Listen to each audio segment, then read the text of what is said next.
कल्पना कीजिए कि एक ऐसी दीवार जो पिछले 250 करोड़ सालों से खड़ी है, जिसने डायनासोरों को आते जाते देखा, जिसने सभ्यताओं को बनते बिगड़ते देखा। मैं बात कर रहा हूँ अरावली हिल्स की। लेकिन आज ये दीवार टूट रही और इससे कोई दुश्मन नहीं, बल्कि हम खुद अपनी सुख सुविधाओं के लिए ढा रहे हैं। आपके घर का जो फर्श लगा है वो चमकता है, मार्बल, किचन का ग्रेनाइट, क्या आप जानते हैं उसकी कीमत इन पहाड़ों ने अपनी जान देकर चुकाई है। आज की ये वीडियो वार्निंग है।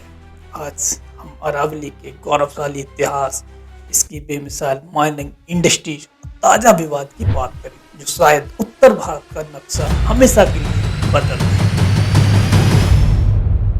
सबसे पहले बात करते हैं अरावली के वजूद। ये पहाड़ियां फोल्ड माउंटेन है। जब धरती की प्लेट्स आपस में टकराई तब अरावली का जन्म। ये इतनी पुरानी है कि जब हिमालय पैदा भी नहीं हुआ, तब बना भी नहीं, तब अरावली अपनी जवानी में बादलों को छुआ करती थी। बहुत बड़े बड़े पहाड़ हुआ करते थे। ये रेंज गुजरात के पालनपुर से शुरू होकर राजस्थान के सीने को चीरती हुई हरियाणा से गुजरकर दिल्ली के मजनू टीला तक जाती है। ये लगभग 700 किलोमीटर का सफर तय करती है। ये वो पहाड़ी है जहाँ गुफाओं में स्टोन एज के इंसानों के निशान मिलते हैं। ये व्हील और ग्रासिया जैसी जनजातियां, ट्राइब्स रहती थी जिन्होंने सदियों इन जंगलों को अपनी जान से ज्यादा प्यार किया। अरावली सिर्फ पत्थर नहीं, एक संस्कृति है। अब आते हैं उस हिस्से पर जो आपकी और मेरी जिंदगी से जुड़ा है, माइनिंग। राजस्थान की अरावली बेल्ट दुनिया के सबसे बेहतरीन पत्थरों का खजाना है, जैसे मकराना मार्बल, जो ताजमहल जो बना इन्हीं पत्थरों से बना, ग्रेनाइट, सैंडस्टोन, जिससे हमारे घर,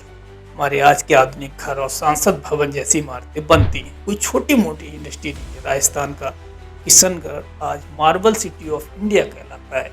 यहाँ हर साल हजारों करोड़ों का टर्नओवर, लाखों मजदूर, ट्रक ड्राइवर, कारखाने, काम करने वाले लोग इसी अरावली के पत्थर पर पल रहे हैं। लेकिन जहाँ एक तरफ डेवलपमेंट होता है, डार्क साइड होती है डेवलपमेंट की। एक कीमत चुकानी पड़ती है।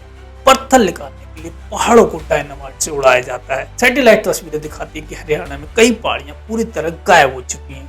जहाँ पहले शिखर थे, आज वहाँ गहरीले गड्ढे हैं। क्या मार्बल की चमक इन पहाड़ों के वजूद से बड़ी है? नवंबर 2025 सुप्रीम कोर्ट का एक फैसला आता है जिसने एनवायरमेंटलिस्ट की नींदें उड़ा दी हैं। लोग कह रहे हैं कि ये फैसला बहुत गलत है। कोर्ट ने अरावली की एक नई कानूनी परिभाषा, डेफिनेशन तय की कि सिर्फ वही हिस्सा अरावली माना जाएगा जिसकी ऊंचाई जमीन से 100 मीटर से ज्यादा है। इसका फर्क क्या पड़ेगा, इसका इम्पैक्ट क्या होगा? एक्सपर्ट की माने तो अरावली का लगभग 90% हिस्सा, जो छोटी छोटी पहाड़ियां हैं, वो अब इस कानूनी सुरक्षा से बाहर हो जाएंगी। यानी जो माइनिंग माफिया हैं, बिल्डर्स हैं, वो इन पहाड़ों को टीला समझ के माइनिंग कर सकते हैं। ये अरावली के लिए एक डेथ वारंट जैसा है। दिल्ली एनसीआर की हवा जो पहले ही जहरीली है, अब और भी खराब होगी, क्योंकि ये पहाड़ियां धूल और प्रदूषण को रोकने वाली आखिरी दीवार। अगर अरावली खत्म हो गई तो क्या होगा? तो हरियाणा की तरफ बढ़ेगा ग्राउंड वाटर क्राइसिस। ये पहाड़ स्पंज की तरह बारिश का पानी सोखते हैं। इसके बिना गुड़गांव, जयपुर जैसे शहरों का जो वाटर लेवल है वो कम हो जाएगा।